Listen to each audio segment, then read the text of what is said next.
साथियों, आप सभी का हमारे इस साइलेंस बैच में आपका स्वागत है। आप सभी के इस बैच में हम लोग इस चैप्टर पढ़ रहे थे, उस चैप्टर को हम लोग वर्ब के नाम से जानते हैं, हिंदी में बोले तो क्रिया। और इस क्रिया पे हम लोग बहुत सारा क्रिया कर चुके हैं, यानी कि कहें तो हम लोग फर्स्ट पार्ट में कुछ पढ़े, सेकेंड पार्ट में कुछ पढ़े, और पढ़ते पढ़ते हम लोग इस क्रिया तक यहाँ तक पहुँच गए हैं जहाँ तक हेल्पिंग वर्ब था हमारा और मेन वर्ब था। इस बात तक को हम लोग अच्छी तरह से समझे थे, और उस लास्ट वाले पार्ट में हम लोग हेल्पिंग वर्ब का सिर्फ एग्जाम्पल लेकर छोड़ दिए थे। और उस वाले पार्ट में हम कह रहे थे कि इसका कुछ नोट है, इम्पोर्टेंट नोट है।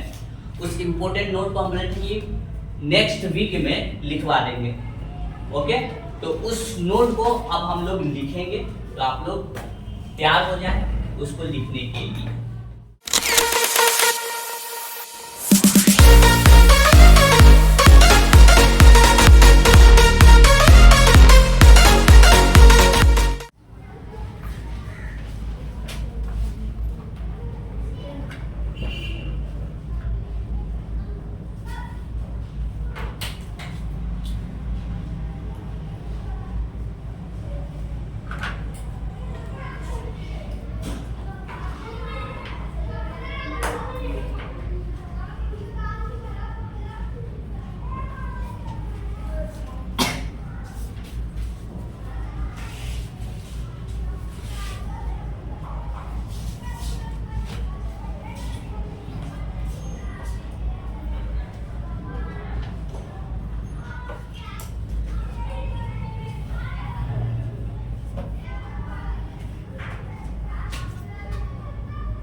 हाँ तो समझिएगा, हैंड फुल कर ले एंड फोकस, फुल्ली फोकस, पूरे तन मन और आत्मा परमात्मा सभी को बोर्ड पे समझने में लगा दे। ठीक है, हम लोग पिछले वाले क्लास में पढ़े थे मेन वर्ब के बारे में और हेल्पिंग वर्ब के बारे में। तो उसमें मेन वर्ब के बारे में हम लोग ये पढ़े थे ना, जिसमें जिस सेंटेंस में अकेला आता हो, यानी उस सेंटेंस में पढ़े थे अलोन हो, उस सेंटेंस में अलोन हो, तो उस सेंटेंस में जो अकेला आया हुआ रहेगा उसको हम लोग मेन वर्ब कह देते थे। तो इस पहले नोट में बिल्कुल वही बात लिखा गया है हिंदी के स्पष्ट भाषा में, जो कि यहाँ पे देख लोग खुद पढ़ सकती है। यदि किसी वाक्य में एक ही क्रिया हो, यानी कि एक ही वर्ब हो, तो वह क्रिया मेन वर्ब कहलाएगी। हमारा इस सेंटेंस में अगर ध्यान से देखो तो कितना वर्ब इसमें यूज हो रहा है, और ये जो वर्ब यूज हो रहा है इसको हम लोग दोनों के नाम से जाना करते थे, याद होगा। इसको हम लोग मेन वर्ब भी कहा करते थे और हेल्पिंग वर्ब भी कहा करते थे। लेकिन हम क्या कहते हैं कि इसमें अभी अकेला आएगा है, तो इसको अभी हम लोग सिर्फ और सिर्फ मेन वर्ब के नाम से जानेंगे। हैव जो है यहाँ पर मेन वर्ब का काम कर रहा है। और जिस सेंटेंस में एक से जब ज्यादा वर्ब आया करता था, तो उसमें हम बताए थे कि हमेशा सबसे अंतिम में जो होगा ना, लास्ट में आने वाला तुम्हारा मेन वर्ब होगा, और जो बीच में जो आता है उसको हम लोग हेल्पिंग वर्ब कहते थे। यानी कि हेल्पिंग वर्ब को दूसरा भी नाम से बोलते थे, जिसको सहायता के द्वारा सेंटेंस को बनाया गया हो, सहायता लेकर। उस बात में बात करेंगे। इसमें देखो ही इज अ बॉय, इसमें वर्ब दिख रहा होगा, तो यहाँ पे सब लोग बोलेंगे कि इज यहाँ पे वर्ब है। ठीक, क्यों? क्योंकि यहाँ पर ये सेंटेंस में पूरा ये अकेला आए हुए हैं, तो ये दोनों है, हेल्पिंग वर्ब का भी काम कर रहा है और मेन वर्ब का भी काम कर रहा है। लेकिन अभी फिलहाल इसको हम लोग क्या कहेंगे? Main verb.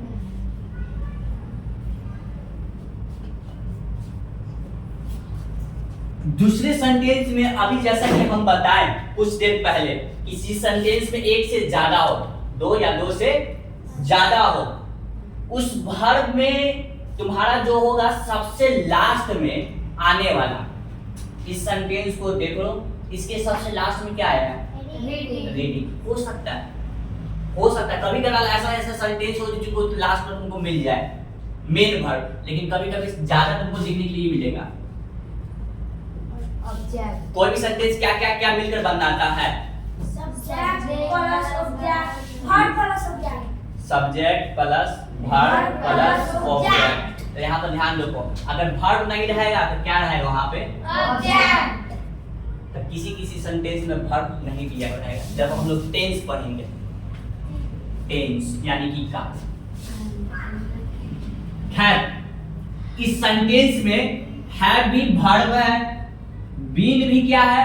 वर्ब है, और रीडिंग भी क्या है? वर्ब है। और एक पहचान बताए थे जिसके लास्ट में क्या लगा हो? आईएनजी, उसको हम लोग वर्ब की पहचान करते थे। तो इसमें कुल 3 वर्ब आएंगे, तो जरा पहचान करना मेन वर्ब कौन होगा? रीडिंग जो है यहाँ पर मेन वर्ब है। उसके बाद हैव और बीन, ये क्या चीज में आएंगे? Helping verb. दोनों ये हेल्पिंग वर्ब होगा, बस खाली एक ही होगा इस सेंटेंस में, एक ही अकेला है जो मेन वर्ब कहलाएगा, बाकी सब क्या कहलाएगा? हेल्पिंग। तो इसको डाल दो, हैव को और कॉमा बीन को क्या कह देंगे? Helping verb. ओके, सेंटेंस में मेन वर्ब क्या?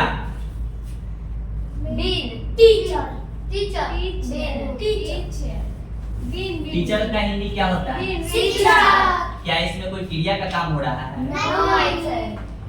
ये मेन वर्ब नहीं है। तो मेन वर्ब यहाँ पे एक हैव भी वर्ब है और बीन भी वर्ब है। तो मेन वर्ब कौन होगा इन दोनों में से? बीन। अब याद हो क्या कहते हैं? मेन वर्ब हमेशा अंतिम में होता है, यानी कि लास्ट में होता है।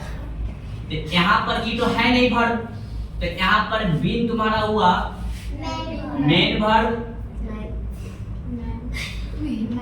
और हैव हुआ हमारा कौन सा वर्ब? हेल्पिंग। तो इस बात को समझ गए होंगे अच्छे से, हेल्पिंग वर्ब और मेन वर्ब। तो अब आप लोग एक्सरसाइज शुरू कर सकते हैं। तो आप लोग लिखिएगा होमवर्क में HW डू एक्सरसाइज